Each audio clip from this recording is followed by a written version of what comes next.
निशानेबाज और मैं हूं आपके साथ रिया। डिजिटल इंडिया के दौर में जहां तकनीक हमारी जिंदगी आसान बना रही है, वहीं साइबर लुटेरों ने ठगी का एक नया और खतरनाक तरीका इजाद कर दिया। नाम है डिजिटल अरेस्ट। यह एक ऐसा जाल है जिनमें अपराधी खुद को पुलिस या केंद्रीय एजेंसी का अफसर बताकर वीडियो कॉल के जरिए लोगों को झूठे केस में फंसाने की धमकी देते हैं और मिनटों में उनकी जिंदगी भर की कमाई लूट लेते हैं। देश भर में इस गिरोह ने 3000 करोड़ रुपए से ज्यादा की ठगी की है। वहीं छत्तीसगढ़ में ही पिछले 3 सालों में 32 करोड़ रुपए की ठगी के 40 से ज्यादा मामले सामने आए। देख इस पर डिजिटल अरेस्ट साइबर ठगी का वह तरीका है जिसमें अपराधी शिकार को पुलिस या सीबीआई अधिकारी के रूप में वीडियो कॉल करते हैं। वे वर्दी में दिखाई देते हैं, फर्जी दस्तावेज दिखाते हैं और डराते हैं कि पीड़ित किसी गंभीर अपराध जैसे मनी लॉन्ड्रिंग या ड्रग तस्करी के मामले में फंसा हुआ है। पीड़ित को डराकर यह यकीन दिलाया जाता है कि डिजिटल अरेस्ट से बचने का एकमात्र तरीका ये है कि वे जांच के लिए तुरंत अपना सारा पैसा एक सुरक्षित सरकारी खाते में ट्रांसफर कर दें। डर और धमकी के माहौल में खासकर बुजुर्ग, अकेले रहने वाले लोग और तकनीक से अनभिज्ञ वर्ग अपनी पूरी बचत, रिटायरमेंट फंड और यहां तक कि फिक्स्ड डिपॉजिट तक लुटेरों के हवाले कर देते हैं। छत्तीसगढ़ का नुकसान।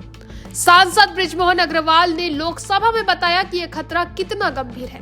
राष्ट्रीय नुकसान। देश भर में अब तक 3000 करोड़ रुपए से ज्यादा की ठगी। छत्तीसगढ़ में पिछले 3 सालों में 40 से अधिक मामलों में लगभग 32 करोड़ रुपए की ठगी हुई है। छात्र, कारोबारी और वरिष्ठ नागरिक समेत समाज का हर वर्ग इसका शिकार बन रहा है। सांसद बृजमोहन का समाधान और जीरो टॉलरेंस की मांग। सांसद बृजमोहन अग्रवाल ने सदन में सरकार का ध्यान खींचते हुए साइबर ठगों के खिलाफ जीरो टॉलरेंस नीति बनाने की मांग की। उन्होंने कहा कि डिजिटल इंडिया के इस दौर में साइबर सुरक्षा जनता का पहला अधिकार है। सांसद का मुख्य सुझाव 24 घंटे का होल्ड। सांसद ने ऑनलाइन लूट रोकने के लिए ब्लैकमेल सिस्टम में एक महत्वपूर्ण बदलाव लाने का सुझाव दिया।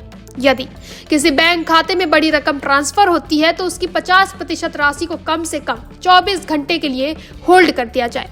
इस 24 घंटे के होल्ड से पीड़ित को अपनी गलती का एहसास करने और पुलिस या बैंक को सूचित करने का समय मिल जाएगा, जिससे उसका पैसा बचाया जा सकता है। उन्होंने कहा कि मौजूदा बैंकिंग सिस्टम इसे सामान्य ट्रांजैक्शन की तरह प्रोसेस करता है, जबकि इससे तत्काल सुधार की आवश्यकता है।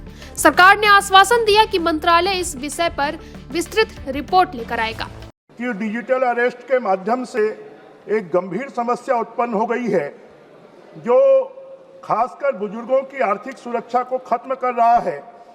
इसमें मैं आज डिजिटल अरेस्ट फ्रॉड एक खतरनाक बढ़ोतरी देख रहे हैं। ये एक बहुत ही जटिल अपराध है जहां अपराधी वीडियो कॉल के जरिए सीबीआई या पुलिस अधिकारियों का रूप धारण करते हैं। वह पीड़ितों को कई दिनों तक डिजिटल निगरानी में रखते हैं और झूठी गिरफ्तारी की धमकी देकर उन्हें मनोवैज्ञानिक रूप से मजबूर करके उनकी पूरी जिंदगी की जमा पूंजी खत्म करवा देते हैं।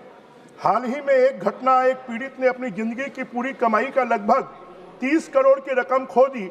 ये छोटी मोटी चोरियां नहीं है, ये पूंजी एवं मानसिक स्वास्थ्य का बहुत बड़ा नुकसान है। ठगों की गिरफ्तारी। छत्तीसगढ़ में साइबर सेल ने कार्रवाई करते हुए अब तक 35 से अधिक ठगों की गिरफ्तारी की है। ये आरोपी गुजरात, उत्तर प्रदेश, झारखंड, मध्य प्रदेश और दिल्ली जैसे राज्यों से ऑपरेट किए जा रहे थे, जो दिखाता है यह एक अंतरराज्यीय संगठित अपराध है। डिजिटल अरेस्ट से बचाव के तरीके और शिकायत प्रक्रिया। साइबर ठगी से खुद को बचाना और अगर ठगी हो जाए तो तुरंत कार्रवाई करना ही एकमात्र समाधान है। डिजिटल अरेस्ट से बचाव के तरीके। कोई भी सरकारी एजेंसी या बैंक कभी भी आपको वीडियो कॉल पर पैसे ट्रांसफर करने को नहीं कहेगी। अनजान नंबर से कॉल आने या धमकी मिलने पर घबराए नहीं, कॉल को तुरंत काट दें।